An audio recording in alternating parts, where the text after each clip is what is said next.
Hey everyone, Joe Waxman here. Excuse me. In this video, I want to look at the current transits. We'll do a Astro weather update with current events relating it. So yeah, let me share my screen. Okay, these are the current transits. We just had the full moon solar eclipse. New moon solar eclipse in Scorpio at 2 degrees. And now we have Mercury in Scorpio, Venus in Scorpio, still conjunct the sun, south node. So very intense scorpionic climate out there, meaning that a lot of deep things are being activated. Deep secrets, conspiracy theories, power control issues. And with Mars and Gemini, it's being talked about a lot, right? And we can see this pretty much with, one of the huge stories to come to the forefront recently is about Kanye West, talking about Jewish people and the Jewish control of media and Hollywood and all that, which is interesting, right? Because Mars being the Lord of Scorpio, one of them, along with Pluto, but it being the more physical ruler, it's in Gemini. So Gemini does not like to keep secrets. Scorpio does. So here we're talking about deep scorpionic secrets being revealed through Gemini. Mars is about to go retrograde. It's stationary right now, so it's a good time to talk about it. And when a planet is stationary, it becomes much more powerful, right? So this is something that has come out recently from Kanye West, obviously. And I made some videos about it.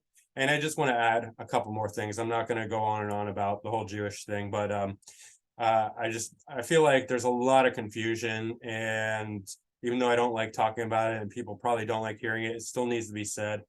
That, yeah, even though the Jews are in a lot of powerful positions, there's many reasons for that. It's not what people like Kanye West get wrong is that he says it's the Jewish media. It's not the Jewish media, because Jews are not a monolith. First of all, the only requirement to be a Jew is that your mother is a Jew, right? And so therefore, this is not a statement on what these Jews believe. Maybe some of them are religious, maybe some of them are not, right? We don't know. You can be completely non-religious and still be a Jew. That's something that doesn't get said often, and people don't understand that. So that when you have all these Jews in power, they might believe in completely different things. You have no way of knowing that. So it's not a testament to anything that there's a lot of Jews, other than that, the Jewish community has certain strengths based on a whole host of factors, right? They support each other and whatnot. There's a lot of people who talk about the reasons why Jews are in the position that they're in. But my point is that, again, Jews are not a monolith, that Jews believe in different things, and that the only requirement is that somebody's mother is a Jew.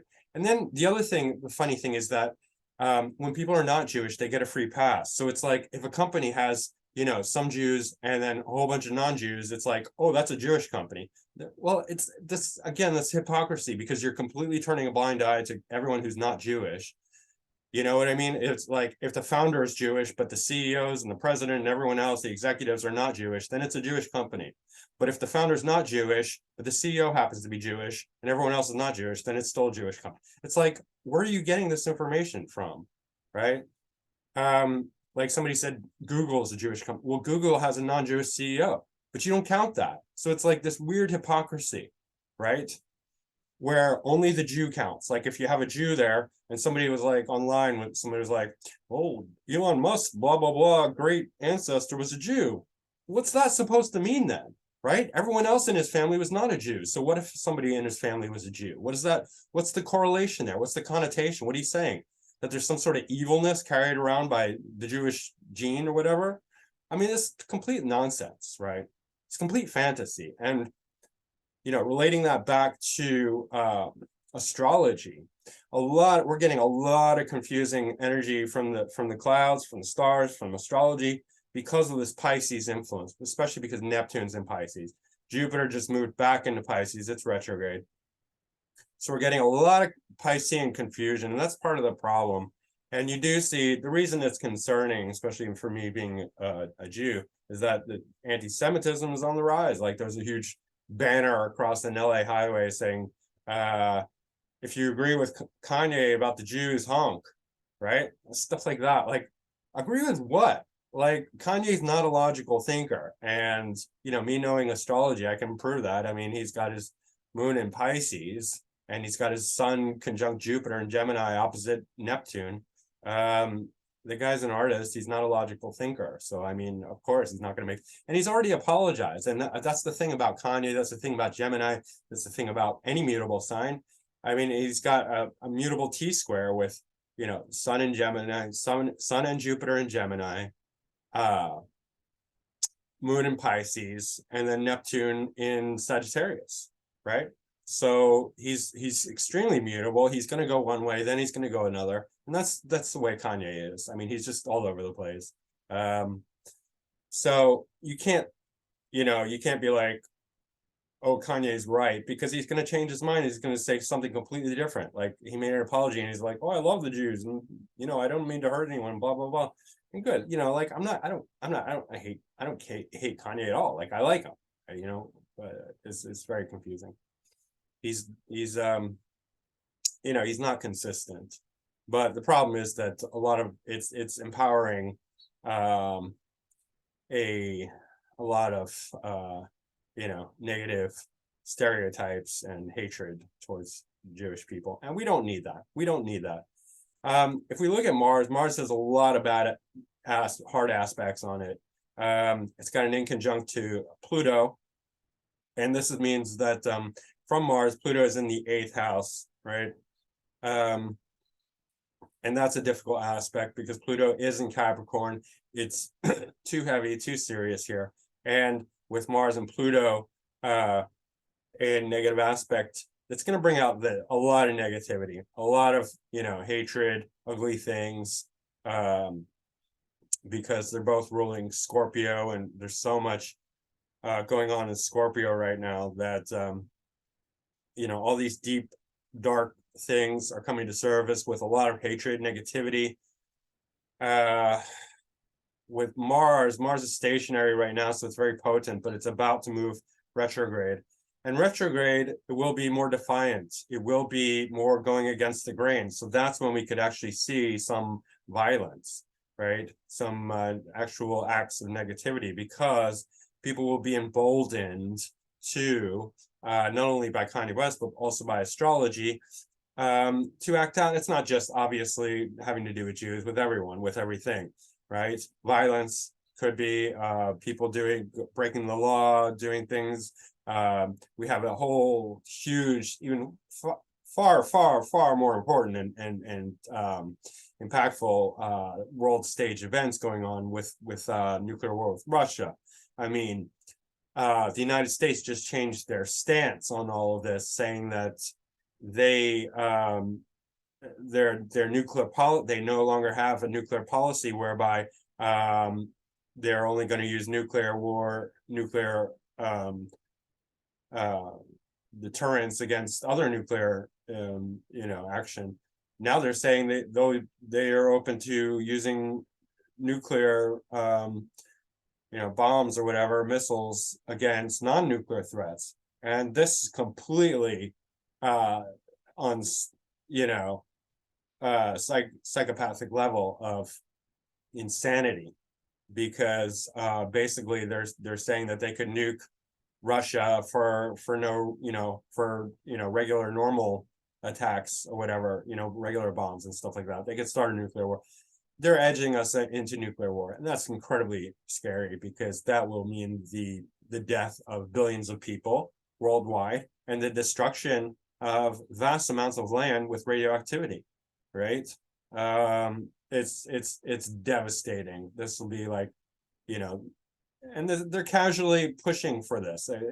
And the reason why, I mean, if we look at it, we know the reason why. I mean, the global economy is failing, the dollar's failing, and they've done this on purpose. Energy's limited, food's limited. We're going to have mass famine.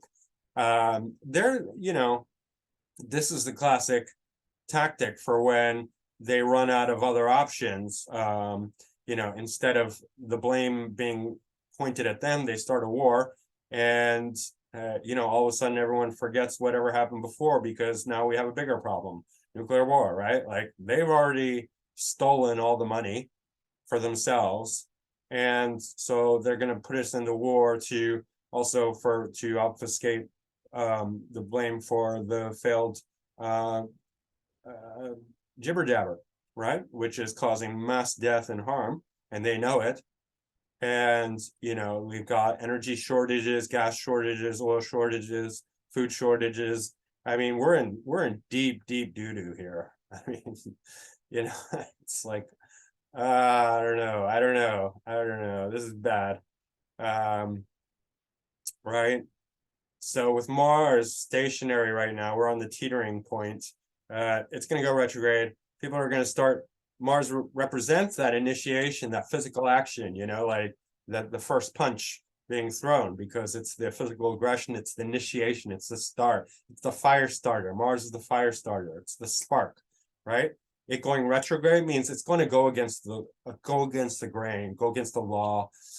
Gemini will mean definitely that it will relate to more spoken. So this could be verbal assaults, especially initially, going forward, real nasty type stuff. What else? We have Saturn, which is in good dignity here in Aquarius, which is helping the Great Awakening, helping people become aware of the truth of things. However, it is square Uranus, and Uranus is not in good dignity in Taurus. Uranus is conjunct the North Node, so it's becoming more physical. Uranus in Taurus is very heat. It's got a lot of heat because there's so much resistance, right? And a lot of things get negated with Uranus and Taurus because Uranus rules progress, forward motion of society, right? So things don't move very well. But what can happen is like friction, bad things.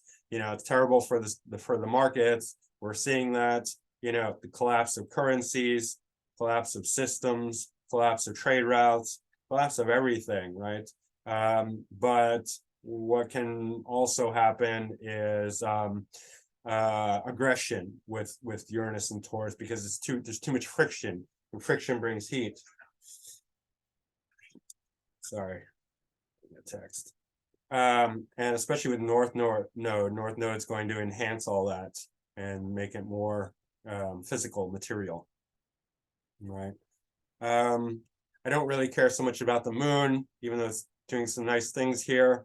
Moon moves fast, so it's, you know, we don't really need to worry about it. And everyone's like, that's why I don't do like moon updates, because it's like you barely notice them. They come, they go. It's like big deal, right? Yeah, Jupiter in Pisces is generally good. It just retrograded into Pisces, but what's bad about it is that it's teamed up with Neptune in Pisces, and we're just full of delusion and confusion and fantasy, and nobody knows what's real, what's fake. People are believing in all sorts of crazy stuff that's not real. You know, we're in dreamland with this much Piscean energy, and I, for one, can't wait till Neptune moves into Aries in 2025. At least we won't have so much fake news hysteria, you know, people believing all the nonsense and lies. The truth will really come out more, especially with Pluto in Aquarius as well. That's when we'll really have a big awakening. Also, at the same time, of course, Uranus will be moving into Gemini. November 8th coming up, we have a full moon lunar eclipse at 16 degrees Taurus, and that'll be with Uranus as well. So that'll be pretty interesting. it'll really bring that'll bring awakening too, because Moon is the people, the mind, Uranus is the enlightenment, the awakeness, the awareness, the knowledge. Not great in Taurus. Well, good for the Moon in Taurus. Not great for Uranus and Taurus, obviously. But yeah, guys, so it's a difficult time right now, and I don't expect things to get better right away. Things will not get better right away. Things will get worse for a little while. Mercury's in difficult aspect to these planets here. It's a square and a half.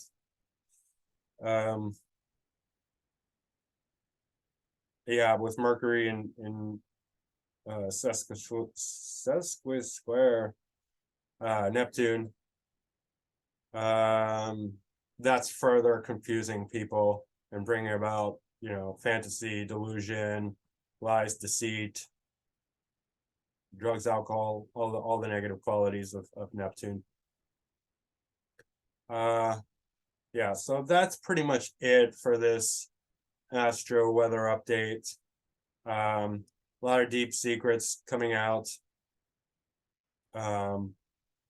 Conspiracy type stuff, which is usually Aquarius, but it's also Scorpio, because the secret hidden element that is contained within Scorpio, right? So yeah, a lot of things that we don't normally talk about will come out to the surface with this combination, but with a lot of negativity, right? Mars has so much difficult things going on. Yeah, Mars is square Neptune and Jupiter, right in between there. So that's going to bring out a lot of exaggeration and fantasy and delusion as well. Okay, hang tight. Mars is going retrograde, right? And things could get more nasty for a little while. But they'll get better. In any case, guys, that's it for now. I will be back tomorrow. I think I'm going to read the chart of Jordan Peterson. I was going to do it this morning, but I decided to do this Astro weather update. All right, guys, don't forget to hit the like button.